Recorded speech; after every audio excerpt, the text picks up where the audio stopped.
Welcome to the 5-7 podcast. I'm your host, Pri. And today we're going to talk about a few things. Podcast isn't going to be too long today because we're doing something a little different. I want to talk about preparing yourself, after the winter, because, after the winter, we have, may have some problems with our vehicle. Maybe the brakes need to be changed. Maybe need to rotate the tires because the winter can be hard on vehicles. Some people can, they have the luxury of putting their vehicle into the garage, and some people don't. So they leave theirs out all winter time. And then there's things that happen after the winter.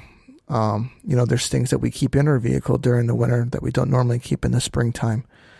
It could be jumper cables. You always want to have a set of jumper cables in your vehicle, some extra water, and especially for the summertime. And you should have some kind of a seatbelt cutting device that's readily accessible. I keep a multi-tool because I never know when I'm going to need one. I have a seatbelt cutter on it. I have pliers. I have a little knife. I've got a little saw. You just never know when you're going to need these little things. You could also get a seatbelt cutter at Amazon. They have them. They have, I think they're maybe $20 or something like that, and you could put them on your keychain, and they work pretty well. There's Amazon. What else? I think you can get them at Walmart too. They're not too bad, and they're not too expensive.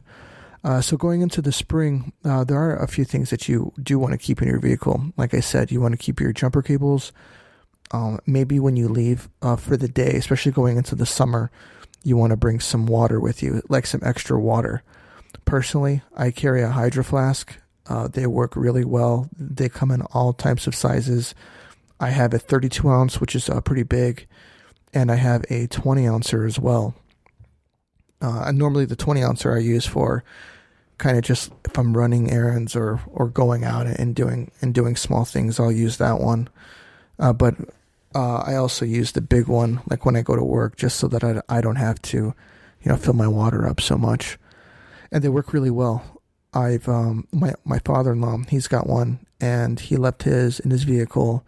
It was the dead of summer, and he had his water. He had ice in there, and he left it in his vehicle all day. Came back the next day in the afternoon, completely forgot that he left it in there. Opened it up, took a drink, and the water was still cold. So they work really well, and they work as advertised. So yeah. I would suggest if you want to get one of those, they work really well. And Amazon has these little, they're like handles that you can put on them as well. They're made out of a 550 cord, and they have like a little compass and a whistle on them. My kids have them, so kind of if they're in danger or they're lost or something, they can blow on the whistle, and you can kind of identify them. So it's a cool little tool that they have on there, and they work out really well as well. So those are just a couple things to keep in mind for the summer. For spring and the summer, since we're getting into the warmer months, and dressing appropriately and keeping kids hydrated is another thing to take into consideration. Everybody's acclimated to the winter weather right now, so our blood's a little thicker. So as the weather gets warmer, it's going to be easier to get dehydrated while the weather is getting warmer. So keep yourself hydrated, keep your kids hydrated. Just because it's 50 degrees doesn't mean it's t-shirt and shorts weather. Try to think of what you would wear coming off of this summer into 50 degrees and wear the same thing. I see people all the time, they wear that stuff, and next thing you know, they get sick. Next thing I want to talk about is some awareness. In the wintertime, crime actually goes down in Chicago a little bit, and it's probably because people don't want to be outside in the cold. But coming into spring, people are going to start coming out now. There's going to be more things going on, so there's going to be more crime.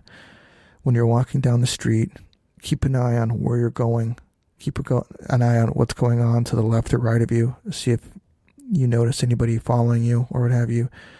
And keep an eye on what's going on behind you. Because time and time again, people are followed and they're watched.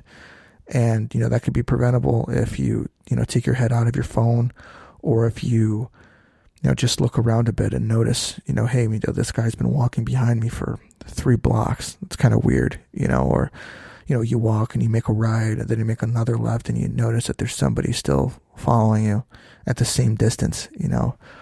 To me, that'd be a little weird. Another thing that you want to keep an eye out for is if you have kids and you go to the park, take a look to see who's around in that area. Normally it's, moms and dads, or, aunts and uncles, or what have you, and cousins, and everyone's walking around playing. And all of these people, they're kind of congregating in the same area, talking about, God, whatever, God knows what. And sometimes they take their eyes off their kids. Child trafficking is a really big problem in the United States. And there's people who prey on kids. And, they come to parks, and they come to places where kids congregate, and they keep an eye on people, and they watch people. They look to see what they're doing. Are they watching their kids? Or are they not watching their kids? Sometimes the kids go out and play, and moms or dads, they sit there and they talk, and they take their eyes off of their kids, and they just let them do whatever while they're at the park, and they don't notice them. And they could easily, be snatched up or walk off, or, there could be a manhole open that somebody forgot to, close or something, and a kid falls down a manhole. That could be another problem. I mean, yeah, sure, it could be far-fetched, but, these things happen. There is a probability of these things happening. So just keep an eye out for the kids. Keep an eye out on who's walking around, who's driving around, who's parked where. If you see a shady looking van parked in the same spot with some guy sitting there staring out the window, at a park, that seems a little weird, so keep out for those kinds of things. Another thing I want to talk about is fitness. So, during the wintertime, a lot of people, they don't like to do cardio. They like to go to the gym. They like to hit it. They'll hit weights, or, they'll do things like that. And, they put on muscle, okay, sure, I'll give you some credit for going to the gym and getting it in, fine, that's fine. But as the summer months come around, it's a good time to start stretching, and loosening up those muscles, because if you try to do some kind of summer activity, like say you want to go play some basketball, or you want to, go play volleyball, or go play some soccer, or play some kind of, frisbee golf, or go in golf, these things are, you need some kind of mobility when you're playing sports. And if you're working out and you're not staying loose during the winter months, it's going to be, you're setting yourself up for failure. You can, anything can happen. You could, tear an Achilles, that's happened to people, or, start having muscle injuries. So what I recommend is, start getting into a good stretching regimen, start working on your mobility. Start doing some yoga, because that stuff is always good for your body. And if you're going to start doing yoga, just keep doing it, because A, it's good for you mentally. B, it's good for you internally, so that you can, kind of get your mind off of things, because that's what it does. You can meditate, before or afterwards. People are known to do that, but it's really beneficial for A, your muscles, keeping your muscles loose, and B, keeping you sane. I use it. I do it, almost every other night. I was doing it every night. I did the 30-day yoga challenge with Adrian, and it worked out. It worked out great, And sometimes I flow on my own. Sometimes I'll put something, on YouTube, and I'll watch it, and I'll do my yoga. And a lot of times, because me personally, whenever at nighttime, I have a hard time of letting the day go. I can't get it off my head. And yoga really helps me. It helps me get the day off of my head, and helps me let go. So yeah, I would definitely get into that. Give it a shot. It's really great for you. And get into the cardio. It's still cool. It's still cool out right now. So you can get out there, and you obviously stretch first. try and get a little run in. Get in while it's cold, because, when you first start running, it's not fun. But it's really good for you. And if you get into the habit of running, as the summer months come on, and as the summer months are they dig in, it's going to become more and more pleasant for you, because it's not gonna suck when you run. It's going to feel really, really good.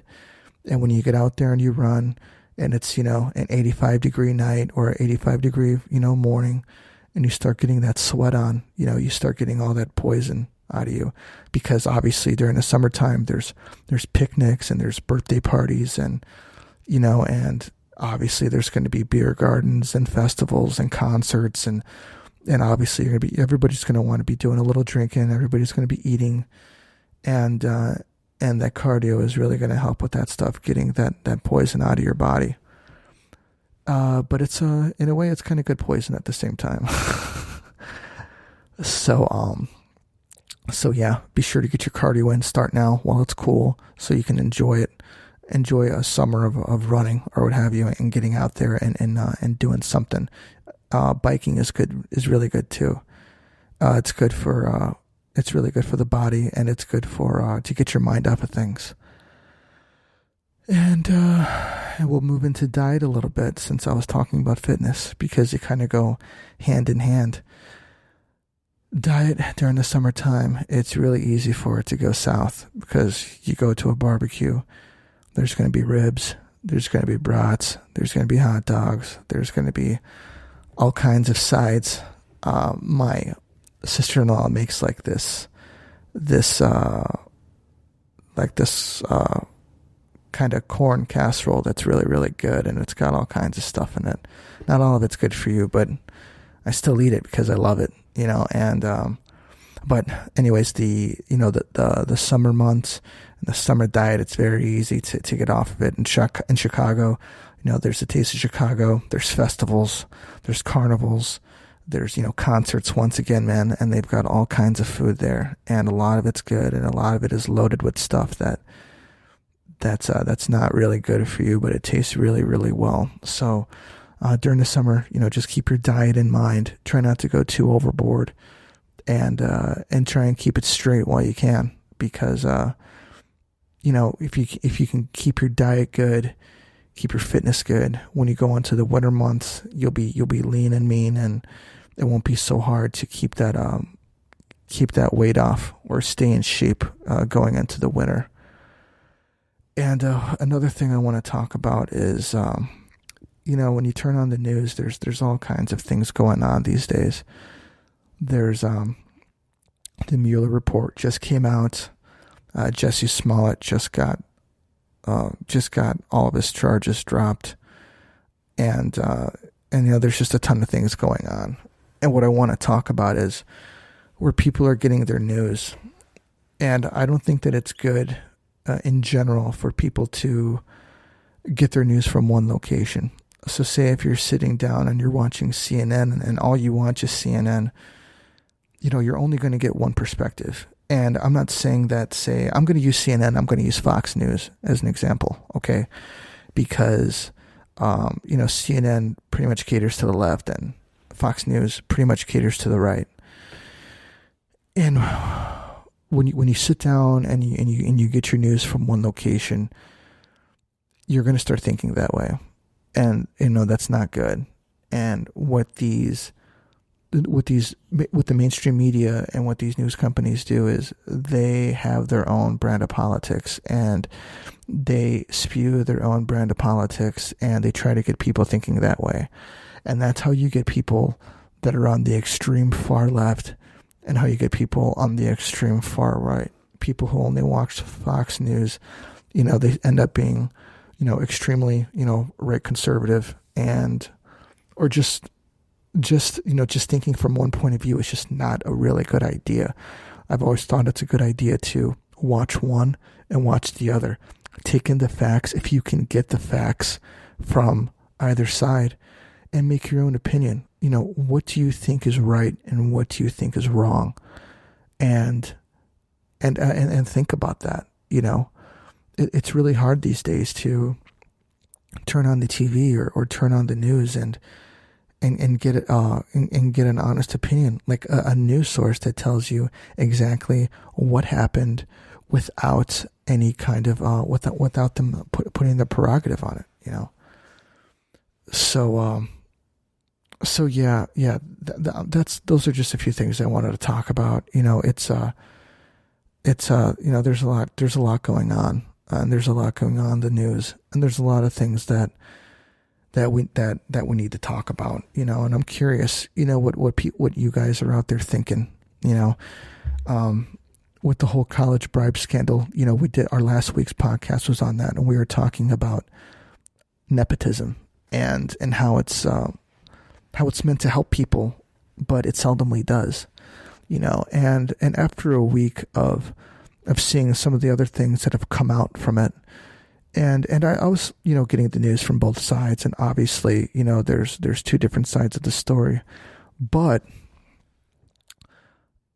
it kind of goes to show you just how out of whack maybe the priorities are of people as of right now in the United States. You know, like there's like this idea that absolutely everybody has to go to college, you know, and I don't believe in that. You know, I think that, you know, if dependent on, you know, what you want to do with your life should be dependent on what you do when you get out of high school, and whether you want to go to college or what have you, because, you know, we need people we need carpenters, you know, we need electricians, we need plumbers, you know, we need these people because they're essential to our society. We need construction workers that work on our bridges, that work on our roads, because it's incredibly important to have these people, because it keeps our way of life going. And the idea that every single person, when you get out of school, you're going to go to college, it kind of makes me think that like that kind of brand of thinking really benefits the colleges, because, you know, they're going to be making hand over fist.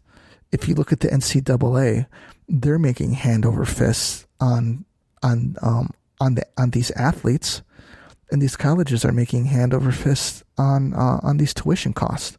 I think the University of Illinois is like between $60,000 to $80,000 a year in college tuition, which is absurd.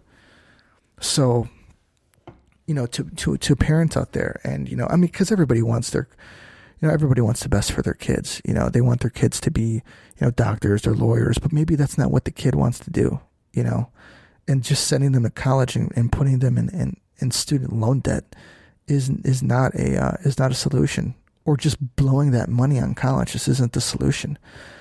So when you think about, you know, these celebrities that are paying, you know, $500,000 to get their kids into college, I think it spreads the wrong message to people on A, the importance of college, and B, you know, what's the point? You know, what's the point of paying $500,000 to get your kid into college, and they can't get in there on their own merit, you know? I mean, they have to take the courses, you know, they have to make it through. I mean, unless you pay for that too. So, and it doesn't send the right message, you know, showing, you know, these kids that they can just buy their way into anything. So yeah, I kind of got on my soapbox a little bit there, but you know, that's how I feel on that. And I brought up the Jesse Smollett case. You know, he had 16 charges dropped.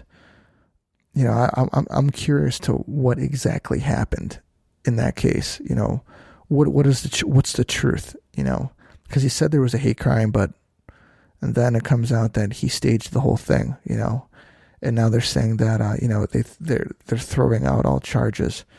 I wonder, are the guys that he paid off to do like the supposed hate crime, did they get off too, or did they get arrested? You know. So yeah, these are some things that are going on. I love facts. I'd love to get some facts from somewhere. So yeah, figure out where you're going to get your news from. Try and get the facts, and try and make a concerted effort to not sway to both sides, but to come to to an idea of what what right and what wrong is. And I think everybody would be in a much better place, and there won't be so much division amongst people. So yeah, that's pretty much what I got for today, guys. I hope everything's going well. Please follow us on the page if you're listening. I really appreciate it. I appreciate the support. Check us out at 57podcast.com. You can check out our Instagram page at 57podcast and 57podcast on Facebook. We are on all podcasts apps, I believe. And that's pretty much all I got for today, guys. So everybody take it easy. We'll be back on Monday. And have a good one. This is Pre out.